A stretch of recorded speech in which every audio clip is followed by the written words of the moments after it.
Hey everyone, thank you so much for tuning into today's video. Today's video is going to be a budget plan with me video, and I am old school, so I use my planner and a notebook to get my budgeting done for the month of July.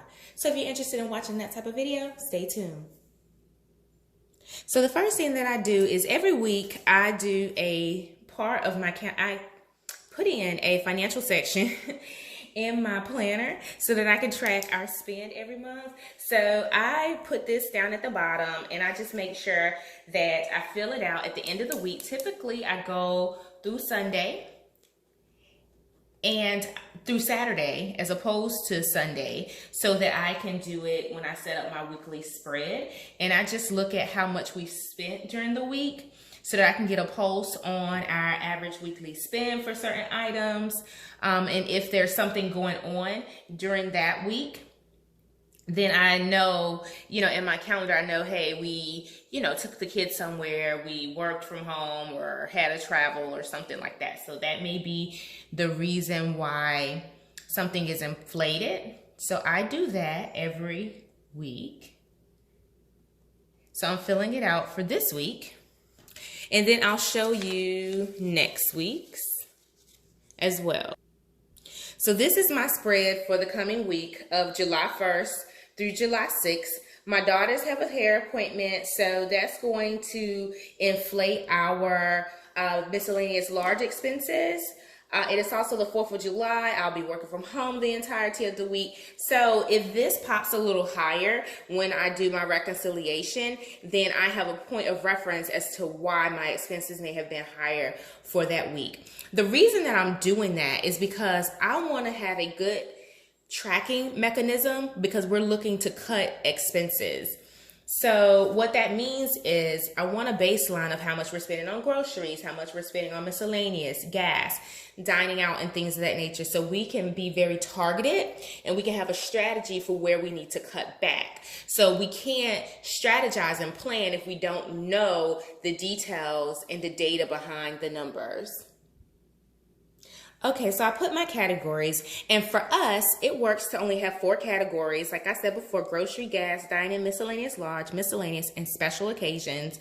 So that works for us. It gives us a high-level view of what we're spending. It does not include our day-to-day bills, such as cable. Well, we don't have cable anymore, but internet or water bill and things like that. These are our extra spend. So our things that we can control.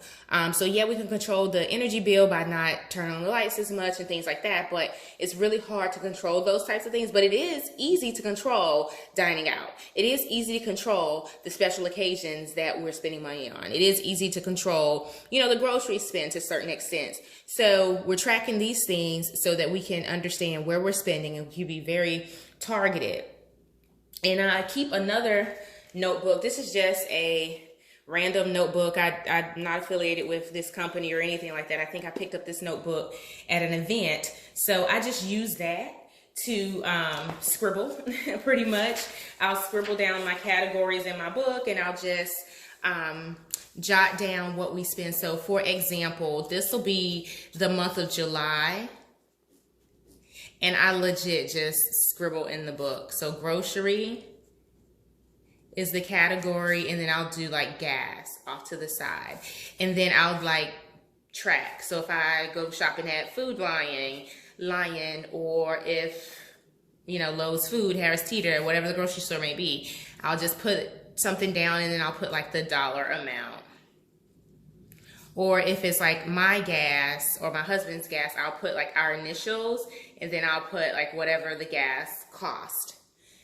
Same thing for like dining out. I'll have a section for dining out and then I will put the restaurant down, or like if it's Chick-fil-A, CFA or something like that, and put the amount that we spend. So this is my rough, like it's legit a rough scratch paper notebook type of thing, where I just go in and grab the totals every week. I total it up and then I put my totals here. So this works for me. You may have different categories depending on your life, but this is really high level. It works for us, and we can be very targeted on our spend. So that's the first thing that I do on a weekly basis when I'm budget planning. I have my scratch paper in this notebook, and then if I ever need to go back to say, what in the world did we spend, $300 on miscellaneous on? I'll have all of my line items for miscellaneous in this notebook that I can reference to if we're doing some type of analysis. So yeah, as you can tell, my profession is corporate finance, and I just love budgeting and financial planning, and I bring that home into our lifestyles as well. And it helps us because we're looking to make some short-term sacrifices so that we can have some long-term gains. And for that reason, we're being very strict, and we're keeping a close eye on our finances. So another thing that I do is I go in every month at the start of the month and do a layout. It's sort of like a check sheet for my bills that are due.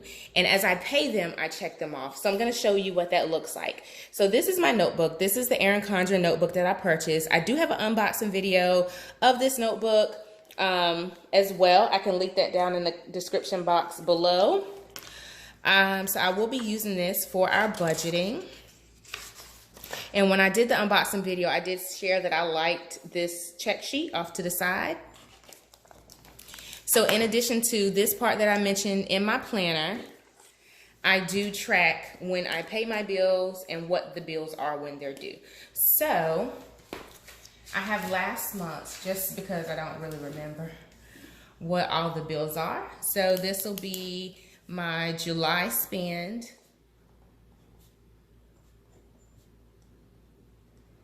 2019. And I think I'm going to use this checkbox off to the side just for my large activities that will impact our budget. So I just drew a line down because I'll put the account or the expense down one side, and I'll put the dollar amount down the other side. On another page, because I don't want it to bleed through, I will do the July debt payments 2019. All right, and then I will put a similar format on this page. So the other thing that I'm going to do, which is new for me this month, I'm going to use these stickers that I purchased from Planner Chick Designs, and I really like it because it has the debt, the paid amount, and then the balance. Because unfortunately, we do have 6 different accounts. We are working to get those consolidated so that we don't have as many outstanding like accounts or cards with balances. I know, for example, one thing is the my husband's laptop. He purchased a new laptop recently, so we did the 18 months interest-free type of situation. So we are almost done with that, and prayerfully we'll be able to get that paid off this month. So I'll keep you guys posted on that because that will be a huge win for us in terms of our debt landscape. So these stickers are going to be a nice touch, and I do like, oh, that one's crooked. I do like that they're multicolored. And as I mentioned before, there's 6 things that we have. I don't like that they started to go crooked on me. How do you keep your stickers straight? Leave a comment down below and let me know. So I'm gonna just quickly label this. So I just wrote at the top, Operation Debt Payoff. I mean, having debt can be so daunting at times, but we are optimistic. We have a game plan. We're strategizing so that we can get things done. So that's what I will do this month.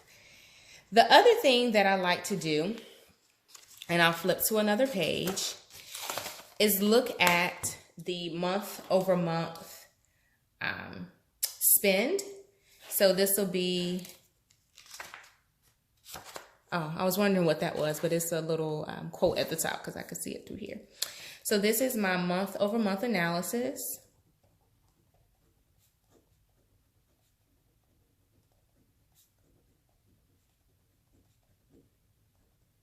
And when I told y'all I'm old school, I am old school. Pen and paper in a notebook. This notebook typically stays in my house because I don't want it floating around anywhere, because it'll have all of our personal information on camera today. I'm not going to go into details with dollar values or dollar amounts and things like that, but I'm going to give you guys an idea of what we do on a monthly basis to really track and to keep a, laser focus on our debt. Okay, so that's what I've done here for the month. I've also put a section for major spend, just as a call out.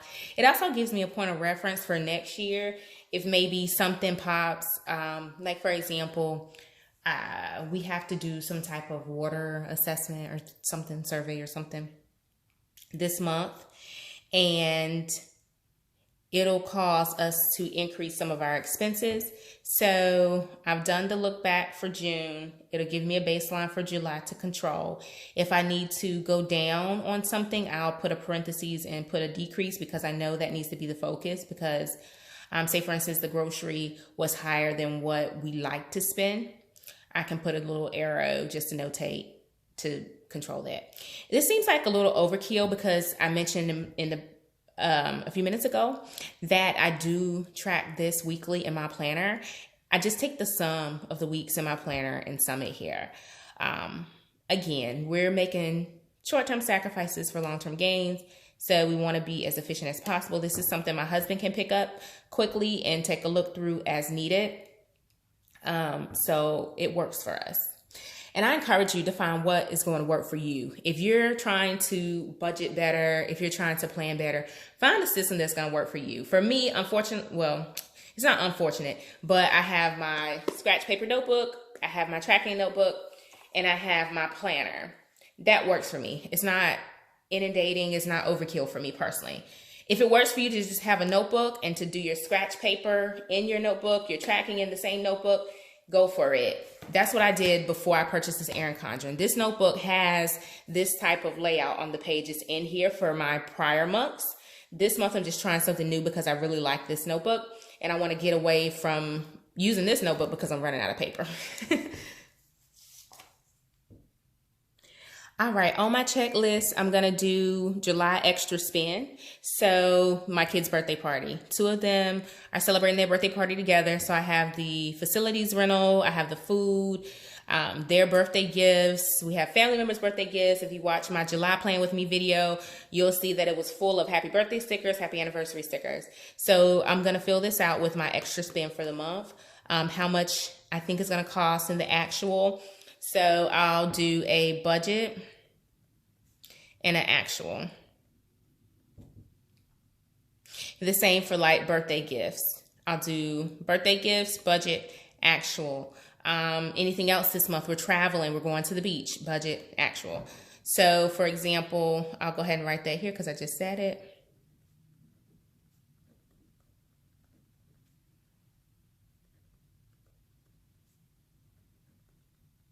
And my budget for this beach trip is only $150. And I know that. And I'll check back in with you guys to tell you how I did when I do next month's budget with me. All right. Okay, so just to recap, I don't want this video to be too long. This takes up 3 pages in my notebook. I have my July spend.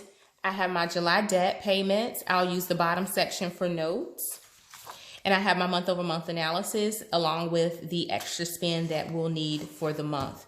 And just to give you guys a sense of what I do down the side, I'll put in a few things. So for example, one of our biggest expenses is the mortgage, and I just abbreviate that. The other thing is daycare. I am a working mom, and we have 4 kids total. 2 of them are in daycare. 1 of them is in camp. So I put down her camp. And then the week of, and let me reference my calendar. So this will be the week of the 8th because she's not in camp. Next week, camp. So the week of the 15th, the week of the 22nd, and then camp the week of the 29th.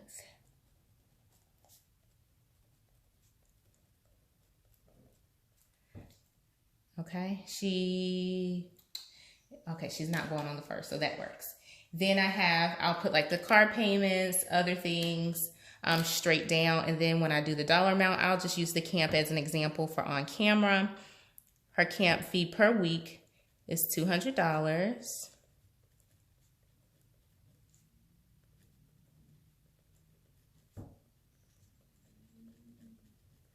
All right. When I make the camp payment, I put a check mark on the line so that it denotes the payment has been made. The same thing for the mortgage, the daycare. I try to put the due dates down the side. So I put 6/15, but this should be 7/15. Okay, so I made the update to the number. I just fixed it with some whiteout. But this is what I'll do on a weekly basis. A monthly basis, excuse me. And sorry, my lighting went out, so it threw me off a little bit. I'll do the same for the debt. I'll put what the debt is, when it's due, the dollar amount. I'll use this to say what the debt is, the dollar amount paid for the month of July, and the remaining balance. And I'll use the bottom part, as I mentioned, for tracking. And then the third page is just the month-over-month analysis. I'll put in my June totals, my major spend, my debt wins. So that's like paid off such and such, or paid 50% on something, but just something to encourage us to keep moving forward with our debt relief goals, and then our July extra spend. So that's pretty much it. I hope that you'll find these tips helpful. I really hope that you'll be able to navigate life strategically in terms of your debt and being debt-free, maintaining good budgets, even if you don't have debt. What's a good way that you can maintain your spend or track your spend, your bills, checking them off to make sure you're not missing bills? I'm a busy mom, and it's easy for me to forget things. So any checklist that I can create to keep my life structured so I can keep moving forward is always a win. So that's pretty much it. Just remember, the best way to get things done is to begin. So I hope that you start taking your financial freedom seriously and your monthly budget tracking seriously. Give this video a thumbs up. Make sure that you hit subscribe, and I'll speak to you in the next one. Bye for now.